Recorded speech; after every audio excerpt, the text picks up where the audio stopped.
Des cigarettes 2 fois moins chères, Julien se fournit dans un bureau de tabac à ciel ouvert. Un marché clandestin qui se tient à Barbès dans le nord de Paris. Nous accompagnons Julien pendant son achat en caméra cachée.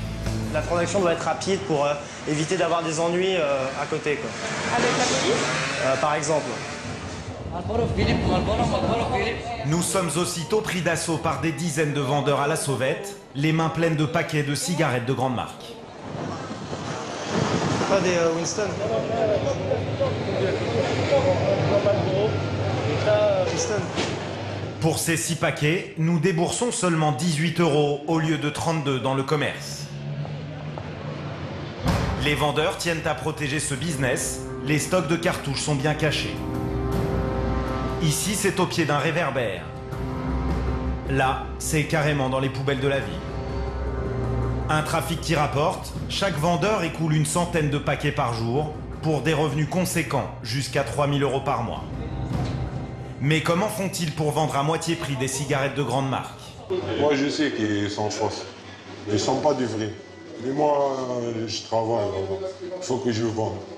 Et c'est quoi la différence alors avec des vrais? Le goût. Toi, tu les fumes ces cigarettes? Non, jamais. Pourquoi? Parce qu'ils sont fausses.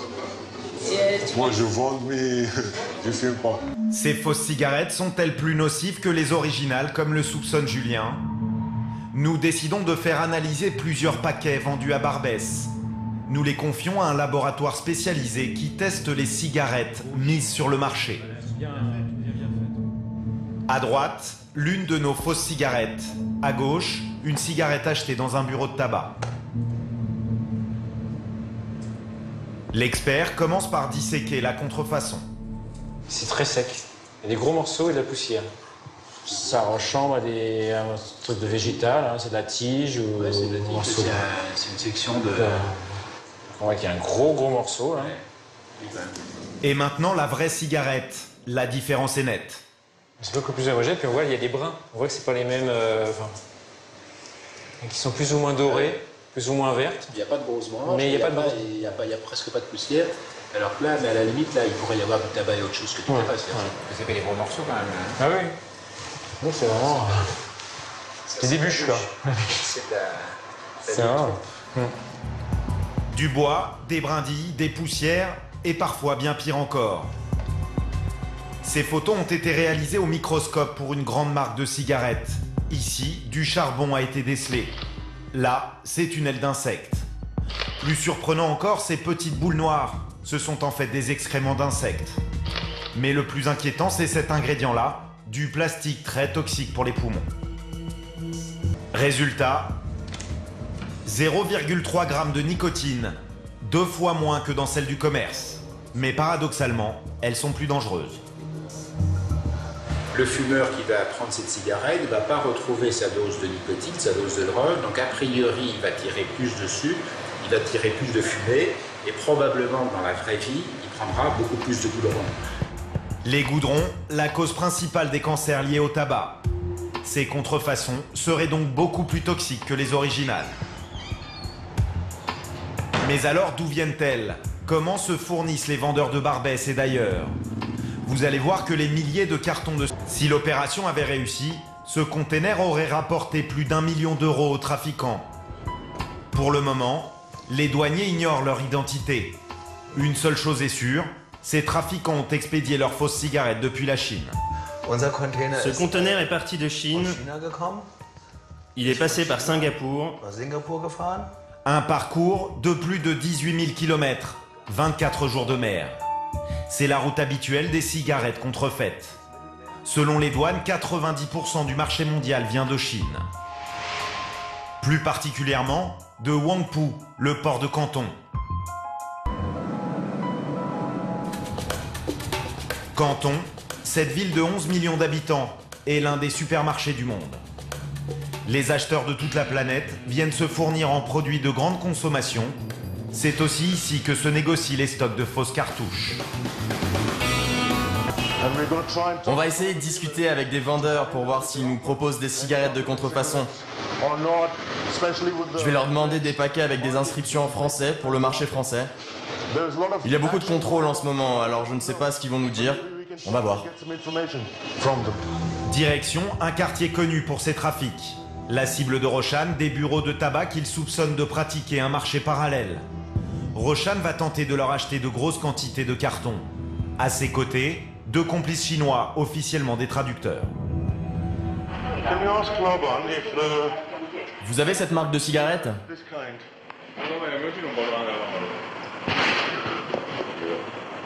Non, celle-là, je sais pas. J'ai celle-ci, si vous voulez. Ah non, mais là, c'est écrit en vietnamien. Nous, on veut les vendre en Europe. Donc on en cherche avec des inscriptions en français. Le vendeur comprend que nous lui demandons des cigarettes de contrefaçon. Il hésite. On peut payer cash. Vous comptez en prendre beaucoup? Oui, on va vous faire une grosse commande. Le buraliste mord finalement à l'hameçon. Nous, on se lance dans la production que si c'est en grande quantité, au moins des centaines de cartons. Vous les fabriquez à Canton ou ailleurs? Ça ne vous regarde pas. Vous me fournirez un emballage en français, je le montrerai à mon fabricant, il pourra copier l'impression.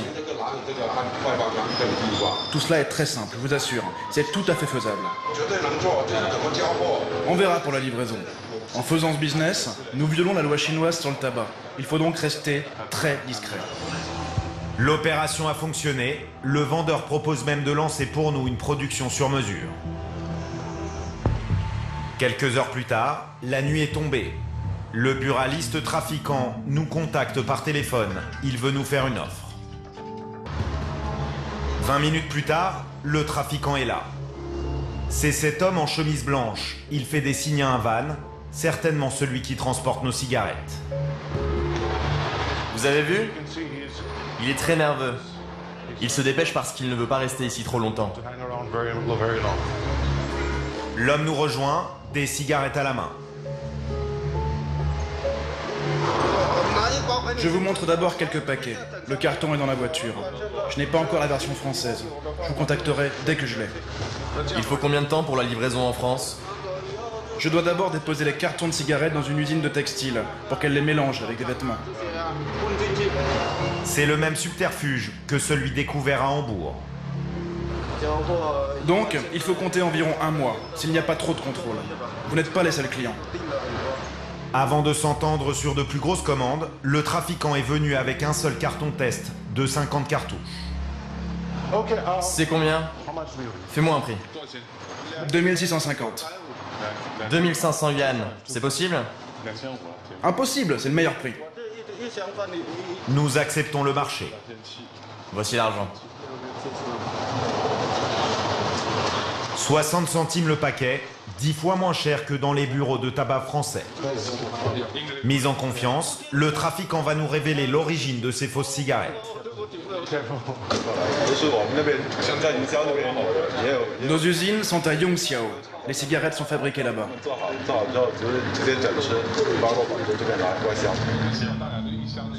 Il n'en dira pas plus. Roshan nous confirme les informations du trafiquant. Les usines de fausses cigarettes seraient implantées à Yongxiao. C'est cette petite ville au nord de Canton qui à elle seule nourrirait le marché mondial avec des centaines de millions de cigarettes contrefaites chaque année.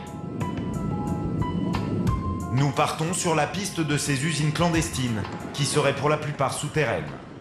Yongxiao est réputée très dangereuse. Des détectives trop curieux y auraient été assassinés. Nous nous faisons passer pour de simples touristes. Notre chauffeur de taxi ne se méfie pas et sur la route, il va se laisser aller à d'étonnantes confidences. La cigarette a fait beaucoup de bien à l'économie locale. Avant, il y avait la mafia à Yongxiao. Ils faisaient des braquages le long de l'autoroute et ils se battaient entre bandes rivales. Depuis qu'ils font le trafic de cigarettes, ils gagnent de l'argent et ces nouveaux riches préfèrent s'amuser plutôt que se bagarrer. Grâce au trafic de cigarettes, Yongxiao est beaucoup plus calme. Sur le trajet, aucun indice ne permet de confirmer ce qu'il nous dit. En s'enfonçant dans la montagne, Feng commence à paniquer. Là, on prend vraiment beaucoup de risques. Je peux aller en prison. Si on en dit trop, on risque de transgresser les règlements et d'offenser les fonctionnaires locaux. Nous progressons difficilement pendant 1 heure. Soudain, à la sortie d'un virage, Feng s'arrête. Un sac sur le bord de la route a attiré son attention.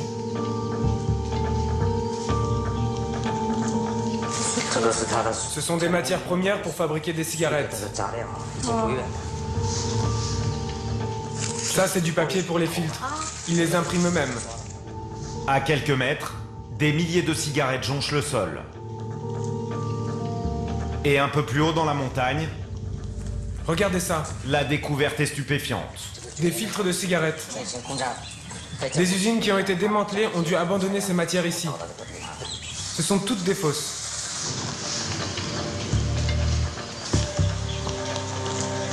Qu'est-ce que c'est? Un bout de tissu. Ces cigarettes sont vendues dans toute la Chine. Et certaines sont exportées à l'étranger. Et des déchets comme ceux-là, il y en a tous les 10 mètres au bord de la route.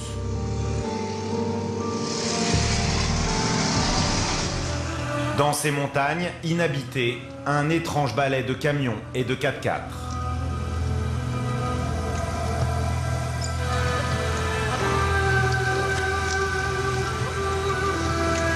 Nous ne devons plus être très loin des usines. Nous repartons à leur recherche. À qui appartiennent ces usines? Aux habitants locaux. Ce sont des fabriques familiales qui tournent 24 heures sur 24. Les ouvriers sont en général frères, sœurs, beaux-frères, belles-sœurs, oncles ou tantes. Sur le bord de la route, une construction de fortune. Un thermos, des tasses, des couverts. Ce camp de base paraît habité. La cuisine doit être là. Ici, ça doit être un lieu de repos. Et là, peut-être le dortoir. L'entrée de l'usine est certainement tout près d'ici.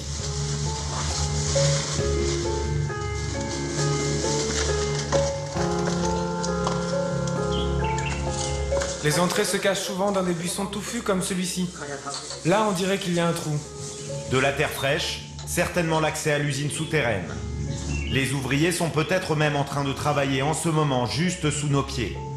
Pour Feng, pas question de rester ici plus longtemps. Les trafiquants sont armés. Seule la police ose prendre le risque de creuser la terre. Nous avons récupéré les images de plusieurs raids lancés récemment contre des usines. Grâce à des cartes détaillées, les policiers sont parvenus à démanteler plusieurs laboratoires clandestins. À l'intérieur de ces galeries insalubres, 6 mètres sous terre, des équipements dignes d'un laboratoire de drogue. Des dizaines de cartons, des machines capables de produire des milliers de cigarettes à la minute. Et on dit même que ces ouvriers peuvent passer jusqu'à 1 année sous terre à travailler. Le tout dans des conditions d'hygiène déplorables, sans aucun contrôle.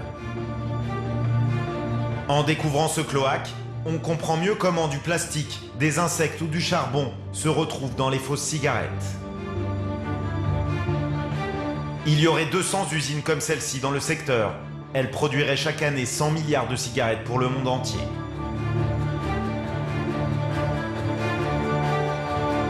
La police ne remonte que très rarement jusqu'aux propriétaires de ces usines. Pourtant, à Yungxiao, tout le monde sait qui ils sont.